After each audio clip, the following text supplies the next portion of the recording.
Today is April 15th, 1975, and I'm interviewing Mr. David Bar-El in Tel Aviv, Israel.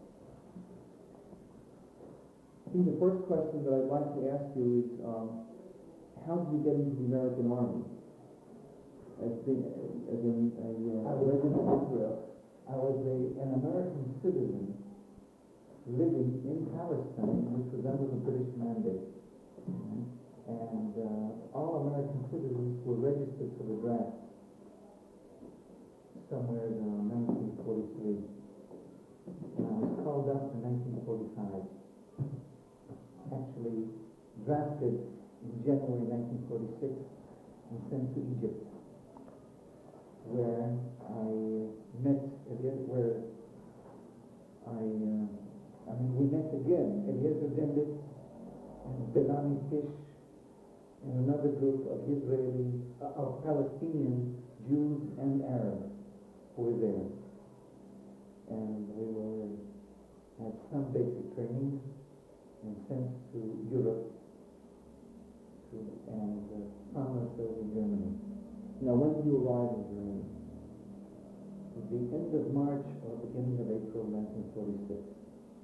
Now, the main question, of course, is how, under what circumstances, and when did the GI Council begin?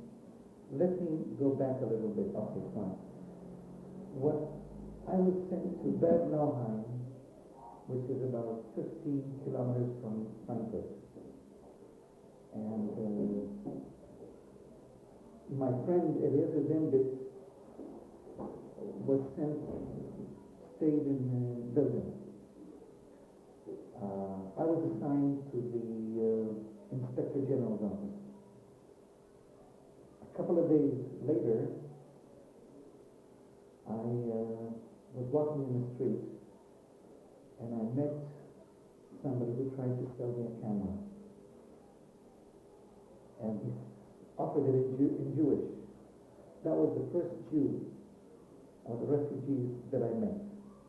And he told me that there's a Jewish community in the town, Bad Nauheim. And he showed me the synagogue. Friday night, I went to services, and I met Dembit. Again, we were separated in Belgium. So we decided to start working with the Jewish community on Bad Nauheim. Mm-hmm. So there was a community of 40 families, and there was a kibbutz, an Agudat Israel kibbutz on the other side of town. So together we tried to cover both groups and bring them together and be active. Well, what were the type of things you were involved with them? With these families? Yes. At first it was just being with them, telling them about Israel, telling them about other parts of the world. If they needed toothpaste, if they needed bringing candy for the children, anything, they didn't have feeling. So what I would do is I would give them my pair of feeling, and Eliezer would give me some off from the army. and we started a kind of a supply depot this way from the PX and from that. Then suddenly one day, a week or two later, somebody said, you know, there's a camp on the other side of Frankfurt called Pfalzheim, and there are 5,000 Jews in that camp. So Eliezer and myself, we heard that. We ordered a car from the motor pool.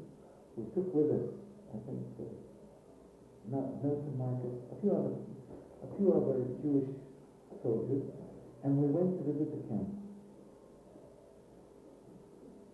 And we found organized Jewish life, police, youth movement, many things.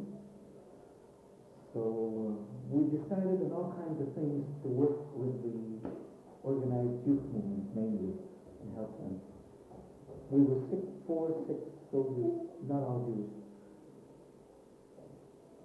But they told us about a chaplain that used to visit them. So as we we were driving away from the camp, we saw a jeep with a Jewish star. So we hailed him. So he braked and we both reversed, and it was like in a movie.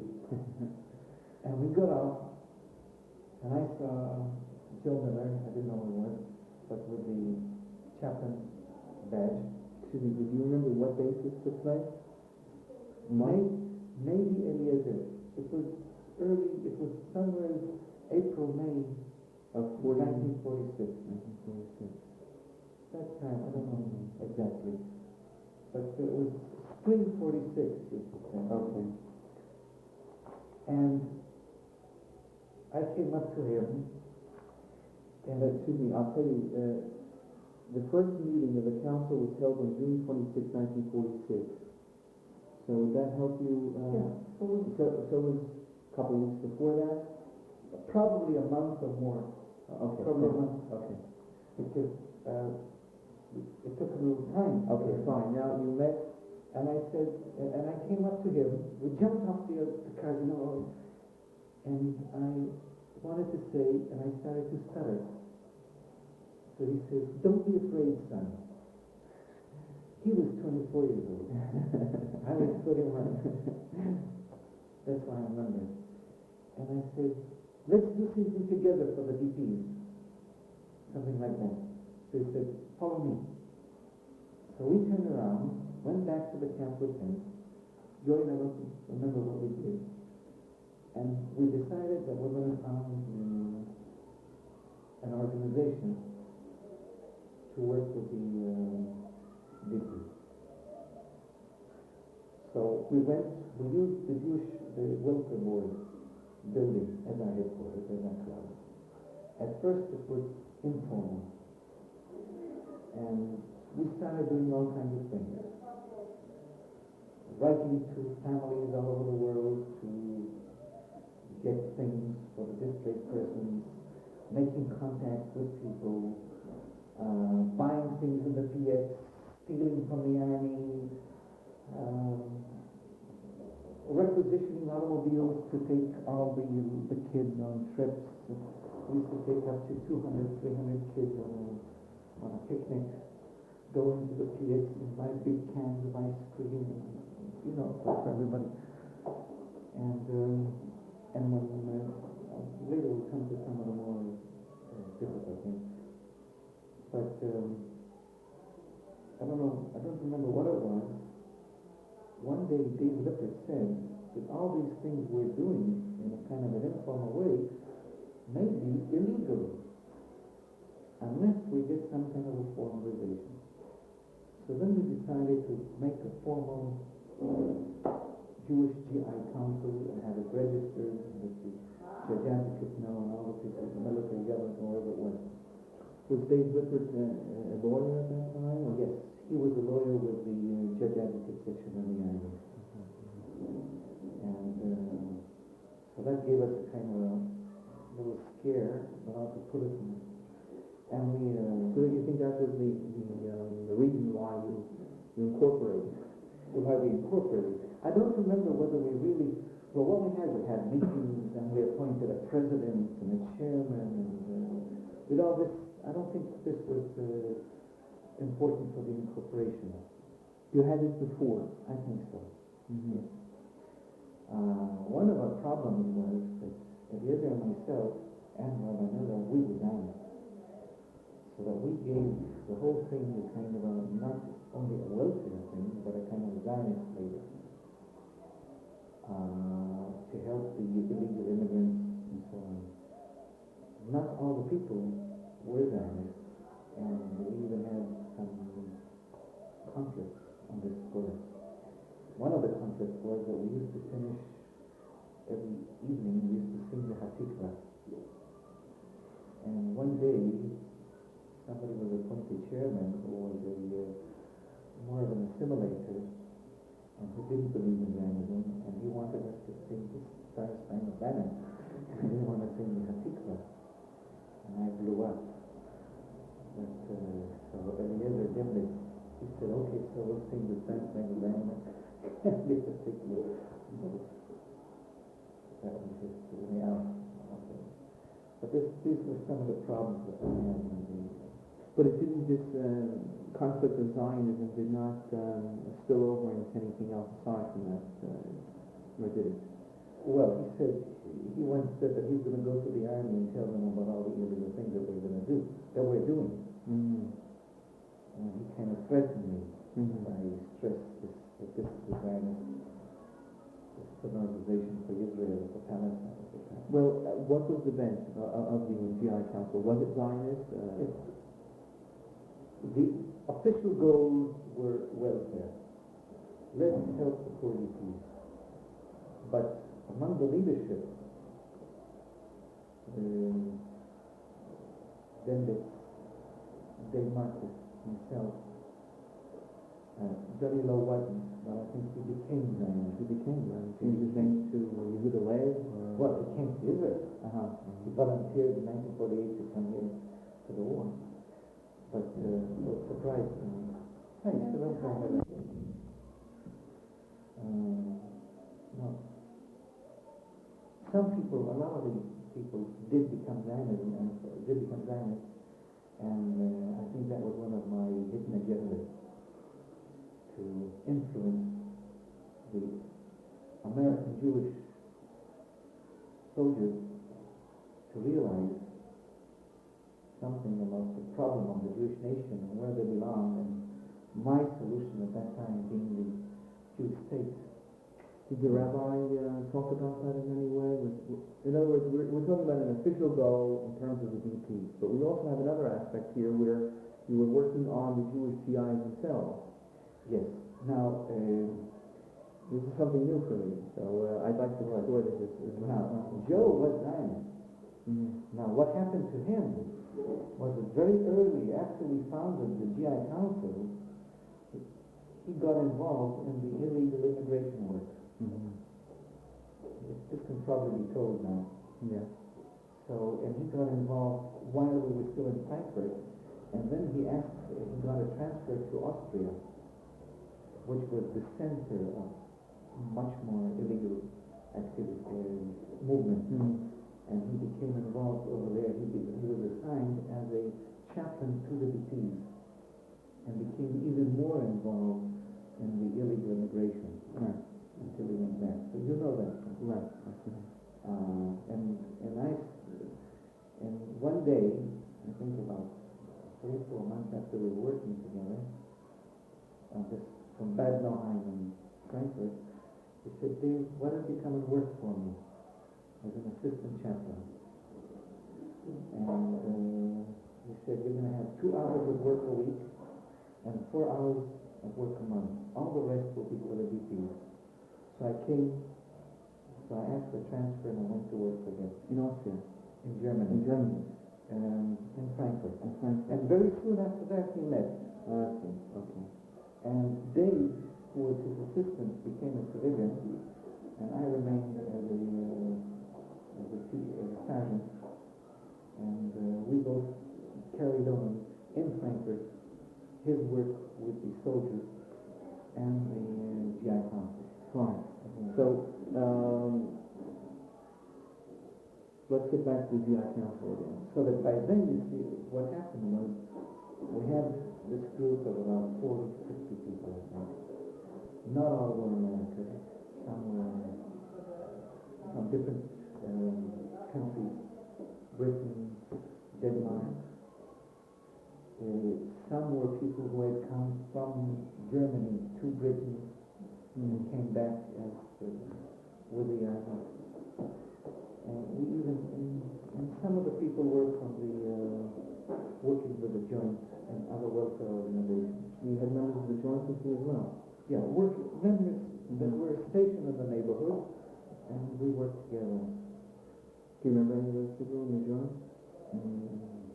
I remember a woman called Sadie. Sender?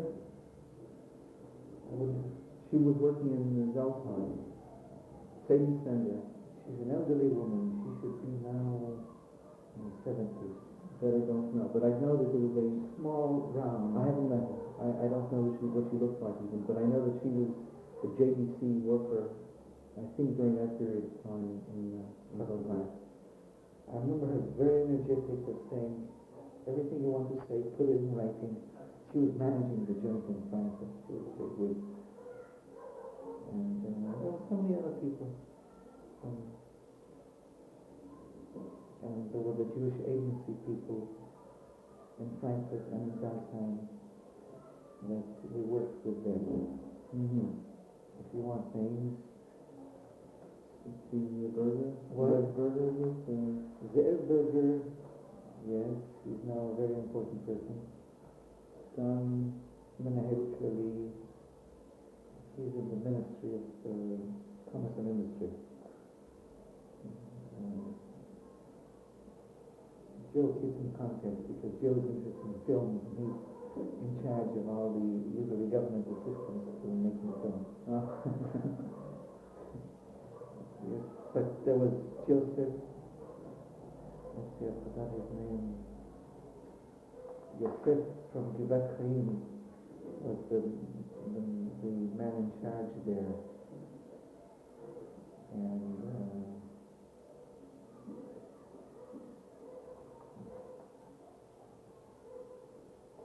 he doesn't list in Ruvain the Erie. he's from Kfar-Etzion. Yeah. He was killed in the war in 48. Shalom Rockover. I don't remember him. Also, But I think he was in Austria. yeah. Well, I can give you lots of names. Yeah, okay, fine. Well, I think that if we're, you get to a point where you open research as well, in terms of, you are a primary source for me. So you and Well, you can see, if we take a piece of paper and we look at this, and we do this, so the GI Council was over here. yeah. Now, the American Army and all kinds of allies were over here. The BPs were over here as clients. And the other was the AJDC, the JAFP, UNRWA. In a way, we took over functions of the AJDC and the UNRWA. Let's get to that. What do you think? How are you taking over? Look, a hospital said we can't get penicillin. So we wrote to the States, I don't remember whether it was Johnny Lowe or somebody else, and we got big crates of penicillin. And we made one to the hospital in Frankfurt and one to the hospital in Munich. And in 1946, when it was still quite a scarce and expensive item. You have no idea who got you the penicillin. What? You have no idea who got you the penicillin. Maybe Dimnitz will remember. He has a much better and organized memory than I have. Or David Marcus. Because David Marcus was one of the important people of making the contact with the States, for example. Another thing was making contact with relatives all over the world, especially in the United States. People in the camp would say, I have a relative, I can't find him. So you have the Jewish Agency, Post Office Box 92, which still serves that function. But we did it as well, and we wrote personal letters to the people, and we were much faster. At that time, were you allowed to do, were the DPs allowed to use their mail, or you They used the international mail, but we used the APO. Which was much faster. Which was much faster, I think. I don't know. But the fact that we could write the address clearly, or we could write to somebody in the same town, look for him, find him, look for Cohen in New York. And we did. And we found lots of people. How many people did you say you found? Hundreds? If you want, Dave Marcus, he kept files, you know. He doesn't have them. What? He doesn't know. What, did you ask him? Sure. Because he was the one, he had his secretary. I remember him and his secretary, and him keeping up, and him running every day to the post office to pick up the packages, to bring them in, and to take care of things. You know, he's very systematic and energetic. Well, I think over the years he's some of us in that material. Maybe it's thrown away, but if you asked him how many names did you have in your file, he could throw a number. All I know is that he Live on file. I was jealous that he was able to keep such systematic. This is a real systematic effort with an office. We use the chaplain's office, the chaplain's secretary, and we use the JWB. Now, for example, I used to come into the JWB, and somebody in the camp would say, we need pencils for school. So I come into the JWB, I'd open the closet, I'd take out pencils, you'd take prints on, and I'd take them out. And the manager of the JWB would say, what are you doing? This is for the soldiers. So I'd wait until he'd go away, and I'd steal them. In other words, the JWB wasn't cooperative. Oh, they were very cooperative. But he still wanted to maintain the organization. On the first of the month, what we do is I'd go to the army where we got the supplies, and I'd requisition. How could you requisition? You were a sergeant, you said, right? But before I came to work, I was transferred from Inspector General to personnel. And when I was transferred to this personnel place, as a sergeant still. No, I was transferred as a private. A private? But I went up. I went up every 30 days from another grade. When I came to Joe Miller, to his office, I was a sergeant grade. But I was requisitioned for the office. Just like, let's say, this is only a sub-office of the organization. Let's say we had about 40, 50 people in the personnel division, personnel department. So 40, 50 people are entitled to so many pencils, so many. So every month I'd take the full requisition, and then I'd come to the sergeant major and say, what do you need in the office? So he'd say, okay, maybe 10%. I'd take the other 90%, pack them Sunday morning or Saturday afternoon on a truck, and take them to the JWB, and they gave us a room, which is a supply room. And David Marcus would do the same thing in the chaplain division, and he'd do even more, because he'd requisition ping pong sets, balls and everything, and footballs, and ostensibly for the GIs. Ostensibly, there were 2,500 Jewish GIs under this chaplain section. We organized, Dave and myself, a Pesach, a Seder, for the 2,500 GIs. So there's supposed to be two Seders, the first and the second. So we took, 5,000 chickens. So we made one Seder for 2,500 GIs and 2,500 VPs. We're not supposed to use the food, but we made it a big. So that year the soldiers only had one. They had one Seder. One Seder. Well, but each one of them had a guest. Oh, I see. He didn't have personally, but we invited all the Jewish families that we could get to come to his. What happened the second night? There was no second night. There was one night. Another thing is we took all the soldiers in complaint? No, I don't know. None of those that came to.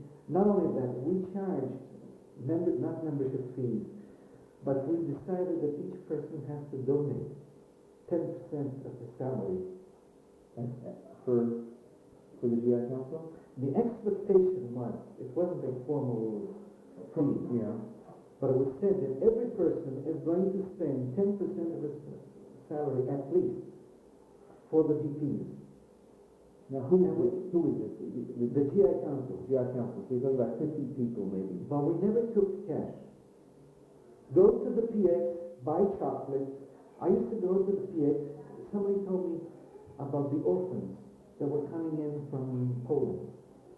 And they brought them to a camp about 100 miles from Frankfurt. Maybe that's not far from Heidelberg, Darmstadt, Lindenfeld is the place. And they said these orphans don't have clothes. They don't have anything. So what did we do? I went to the supply room and I said, I want all the small numbers of underwear that you have. And the supply sergeant gave me all the small numbers of army, how do you call them? T-shirts. No, not T-shirts, regular underwear. Like this. But it was khaki, and khaki underwear. And we brought them out to the children.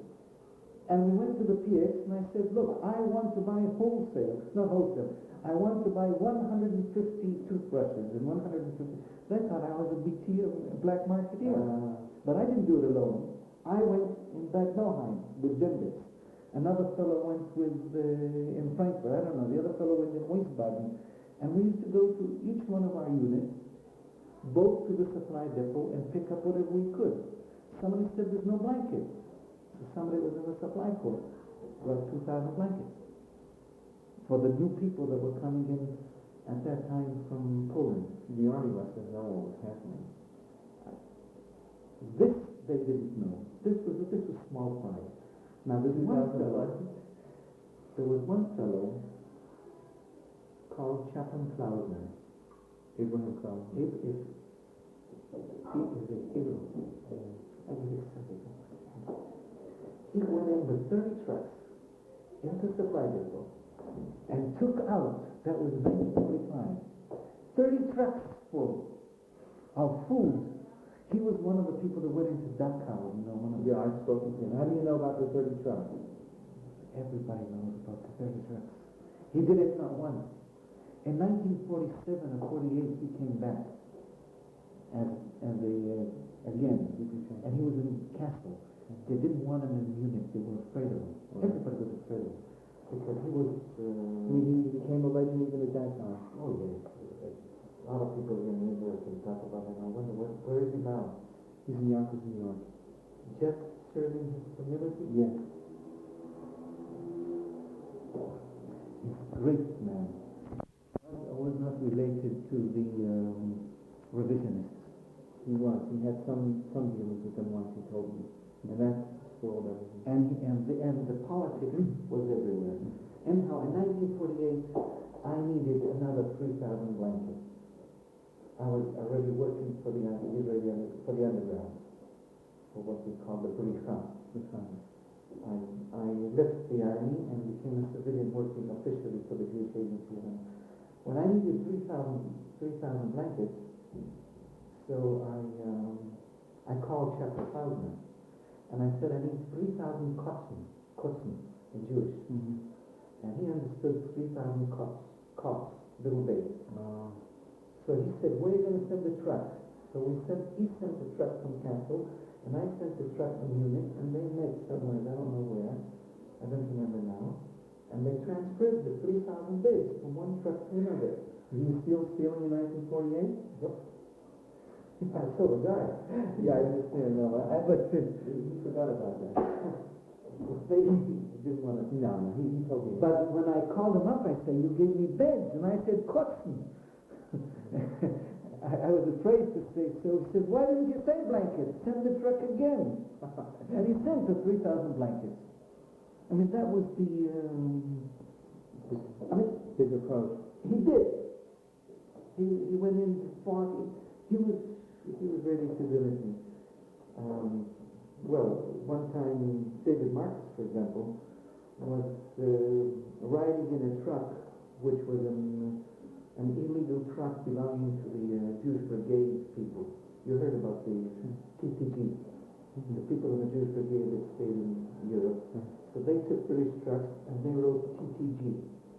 TTG means Tilchastidi. You know what that means? Yeah. Good. So he was riding one of these trucks and the motor burnt out. So he went into the the counterintelligence agency garage, and they exchanged the motor. So he used the American Army and he signed for motor. For this car which has no unit, no organization, nothing. But that was in 1946, 70. Another thing, for example, one time I kicked myself was when I found out that until July 1946, the American Army didn't know how many vehicles it had in Europe. Mm-hmm. And when I found out, I was crazy, because if I would have known, I would have taken 2 trucks every Saturday and not brought them back. But I didn't know, I brought them back. I was a square. So, now, you mentioned stealing from the army. As far as the GI Council is concerned, we'll get on to the other questions later on about the other chaplains. What other things were you and other people taking from the army? Mainly it was athletic equipment for the youth, for the children. It was paper, pencils, erasers, crayons, which we used to take to the orphanages and to the schools which didn't have.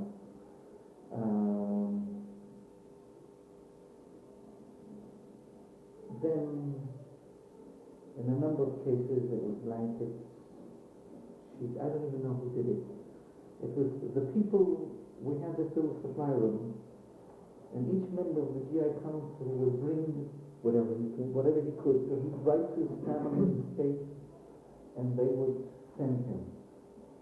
He would go to the PX and he would buy chocolates, tidbits and so on. And every once in a while, if there was some kind of a problem, the hospital that didn't have blankets, so we'd ask who could get blankets. So there were a couple of fellows could get hold of blankets. So you worked in a very systematic way. In other words, somebody would ask Dave Marcus, we need such and such. You would then we would go out. What we would do, if we take it differently, our center was in Frankfurt. Right. Now, the people, the soldiers, would be coming from Kassel, Darmstadt, all around. There was only one GI Council in Germany, Right. and it was a very lively JWB club in Frankfurt. So people would be coming in from various places.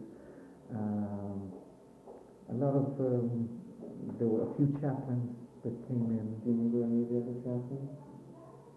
Something with a Dillon. William D. Dalen. He was in Wiesbaden, wasn't he? Was he in Egypt? I don't know. I remember him. I don't remember whether he was the first Jewish chaplain that I met in Egypt. There was Mike Abramovich, who was here. Mike Abramovich was in Berlin. Right. And now isn't he the student dean in Tel Aviv? No. Something? Isn't he in Tel He's Aviv? a rabbi in Miami Beach, Florida. He's back in the States now. Yeah, no, he's always been here. But he was here for a few years. Perhaps. He was dean of students, dean of foreign students. For how many years? I don't know. I heard it twice, and then To the best of my knowledge, he's been in Florida for quite some time. I know. He was also one of these guys that did a lot in many ways. One of the things, he would not marry a Jewish GI to a German. That became very famous. He became, for his fighting. Yeah. He was a Zionist. He was also very young. I think he was St. Joe's age. 2-3 years older than I was. I don't know how they can be checking the age. But so that people, they would come in, and now we would be going out as far as Kassel in the north from Frankfurt, which is 150 kilometers, if I remember. I can't remember it. Well, no, but you can I could see check now. that out, yeah. And we'd go down as far as Heidelberg and a little further Yeah. to the south, and we'd be going as far as the French zone over here, whichever, and the camps all around Fulda, Geringsdorf, the kibbutz, and we talked to people. And What was the furthest distance we go on this side? as far, approximately about as far as Heidelberg. Mm-hmm. I remember. There was Darmstadt Lindenfeld was the children's home further down here, Mm-hmm. where we used to go. If I look, if either my album or David's album, or maybe Eliezer has an album, we have the names. For example, there was a camp called Bobenhausen. Yeah. You heard about that one? Yeah. That was opened up in the fall of 1946. I was sitting in Rosh Hashanah in the synagogue, and I was called to help go to the camp before the DPs came. So I went with the Jewish agency man, Joseph Horowitz, his name. He's from Givat Chaim Ichud. He can tell you a lot about the period. I scared him at this time, and the representative of the Jewish Central Committee, and we went to see the camp. I called up the motor pool. I said, I need a car, a Jeep, to go to Bobenhausen, to go to this camp, to see a camp. And they said, yes, corporal chapter. And they sent me the car, even though I had no call to ask for it, because I was on vacation, Rosh Hashanah in synagogue, Rosh Hashanah Yom Kippur, I don't remember which. And we took this Jeep and we went to the camp, and we met a colonel from military government. And he was very proud. Look, see what we're giving to your Jewish GPs? And I said, this? Look at the barbed wire fence, 15 feet high. Only one water faucet for every 100 people. How do you expect people to live in that? And Joseph Horby stepped on my toe. What are you doing? They don't have to give us anything. And then he said, you're right, we'll take it down. But that was, who was it, we were called Thunder and Lightning. Because when we found out that the Germans were using the synagogue as a garage, so we called up Rabbi Bernstein, or Rabbi Rachman, who were Bernstein was the consultant to General McNarney. And Rachman was his assistant. And we said, now do something about it. There was no, even though we were private in PFCs and he had the rank of a major or general, but we said, you do something about it. And he would laugh and do something. But anyhow, we would go out to come back. So we went out when the people came to Bandenhausen. So we were there the first weekend after that. We came with 2 or 3 trucks, with clothes, with blankets, with chocolate and candy and things. What can we do? And we started taking addresses, and we took the kids and gave them a short ride on the trucks that we brought with us. And then they said, we are opening a new school, we need this. So then we came back again to help with that. And then they said they were opening a new camp in Ziegenheim, which is near Kassel somewhere. And we came up there, and we saw the people, and I think the POWs were still in one part of the camp, and they were in the other part of the camp. So we started helping them and talking to them and seeing what we could. And then we'd go back, and everybody would go back to his camp and go back. In the end, what happened was I didn't go out anymore.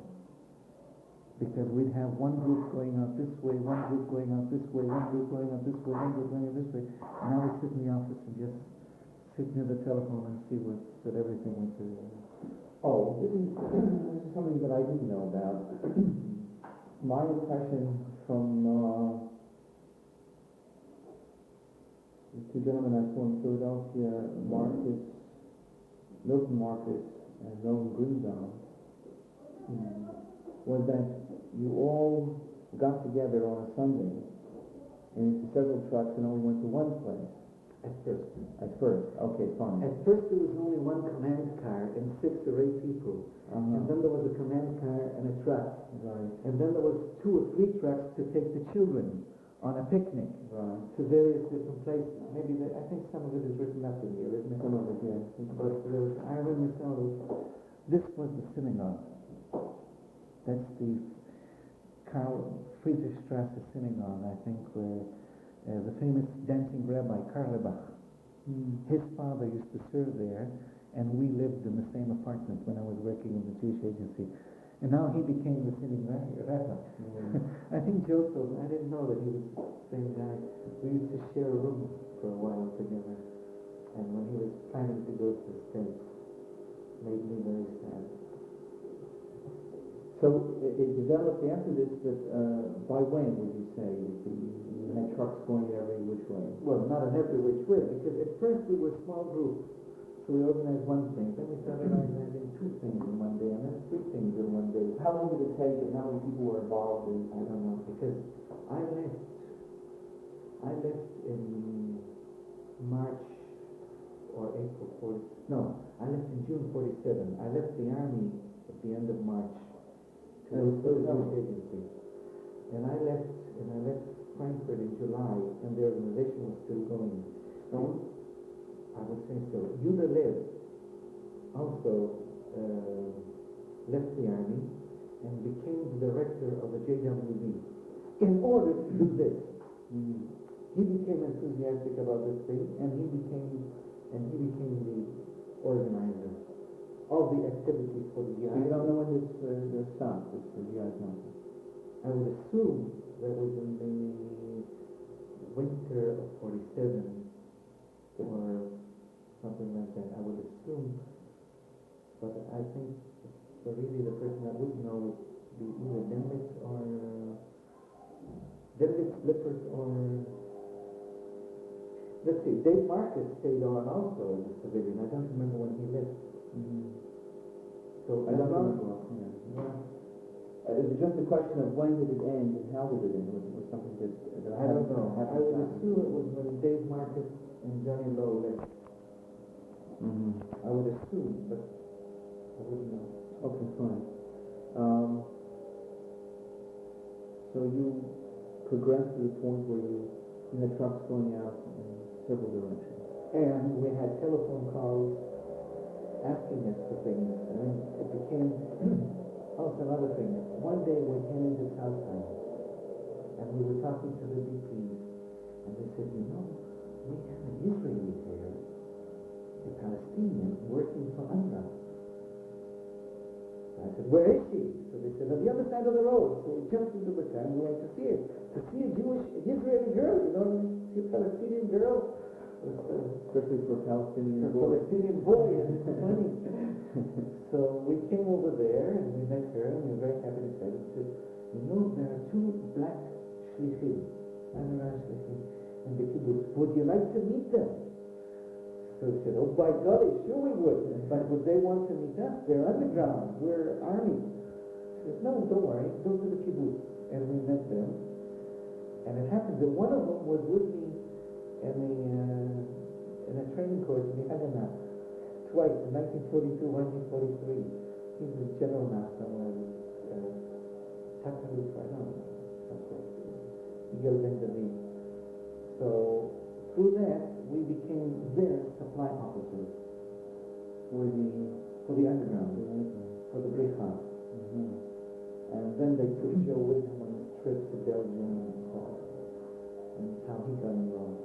Now, what about the educational activities of the organization? For whom? For the DPs. Okay. We didn't do much. We provided materials. We tried to teach them how to sing. We gave out the songbooks for the soldiers a little bit. I taught 2 songs, but people in Israel now say I should be hanged for that. Which do you teach them? What? No, not because of the song, but because I can never sing the song right. So if I taught them, one was Sena Sena, I forget which was the other one, and mainly what we did dancing and so on. Joe was a wonderful leader in games. So when we had the picnics, we would organize all kinds of games for the kids. But we didn't do much real education.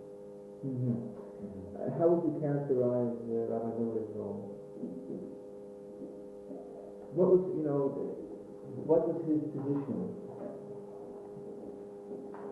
One thing, he was a real leader. Would it have happened without him? Could it? In other words, was there something unique about his being a chaplain? His position, aside from the fact that he happens to possess certain qualifications. Look, we fellows in Bad Noheim were organizing. We got together the 6, 8, 10, whether we were there, and we were working. And I call it work. We were doing something with the community, and also we started going out to Southside and to the other places. What I think would have happened is he gave it another push. But do you think that without his being there could have developed to the point where it was? In other words, was there anything unique about the fact that he was a chaplain that could have gained you access to certain things? Or were you able to do that without He it? took me on as his assistant. He gave me the possibility of working full-time for the DPs, for the GI Council, more or less. So this wouldn't have happened without him. David Marcus, another, how do you call it, pillar of the organization, was his assistant. So he trained several GIs to be able to work differently. He gave us an organization. He gave us facilities. Which you might not have been able to have been. In other words, before this, it was a small group of dedicated people. Before this, I worked 8 hours a day in the personnel division, and then I worked another 8 hours a day on this. When I became his assistant, so I could work 24 hours a day for the Jewish displaced person, Right. and for the Jewish ideas, whatever. Whether it was organizing, you want something funny, as his assistant, when he went away, I had to organize a brit milah.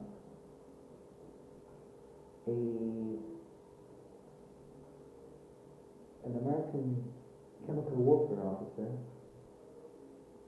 who came, I think, as a child, and his parents came from Poland, and he married a Catholic girl in France and brought her to Germany, and they had a baby, and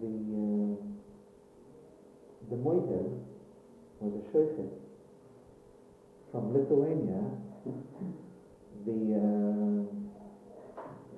The godfather, the man that was holding it, wasn't even a Jew. I didn't know.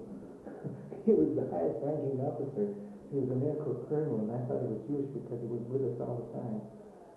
And I think he married one of the girls there. But he was the Sunday. I said, "You sit here and hold the baby," and I didn't know. And the woman who made the food for us was a German Protestant. So you've been working with GI Council? She was working for the JWB. She was the cook for the JWB. So that you have all the...